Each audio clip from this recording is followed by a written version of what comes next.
12 avril 1961. Cosmodrome de Baïkonour. Au sommet de l'immense fusée R7, Youri Gagarin vient de prendre place dans le vaisseau Vostok. Quelques jours auparavant, les autorités lui ont annoncé qu'il était choisi pour être le premier homme dans l'espace. C'est un immense honneur et un grand danger. Le lanceur R7 a une fiabilité de 50%. Youri est père de 2 filles.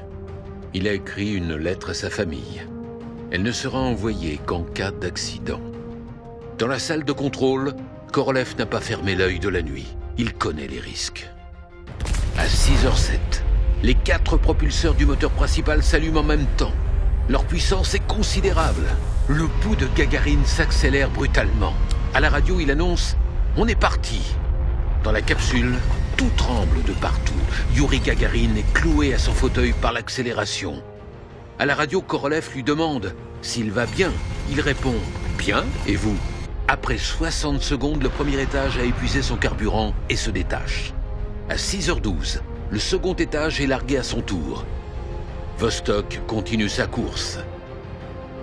10 minutes après le décollage, arrivant au bout de ses réserves de carburant, le vaisseau atteint l'orbite terrestre.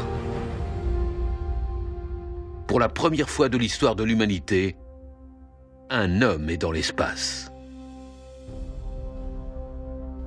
Pour les États-Unis, le choc est terrible. Le président Kennedy prend alors une décision qui restera dans l'histoire. Le 25 mai 1961, devant le Congrès, il annonce son choix d'envoyer un homme sur la Lune. À Houston, le 12 septembre 1962, il prononce un discours devenu célèbre. Devant 35 000 personnes, il rappelle le chemin parcouru depuis l'aube de l'humanité, les dangers affrontés et les difficultés surmontées.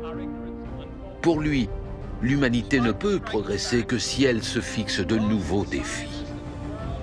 Kennedy, sous une pluie d'applaudissements, annonce alors « Nous choisissons d'aller sur la Lune, non pas parce que cela est facile, mais justement parce que cela est difficile. »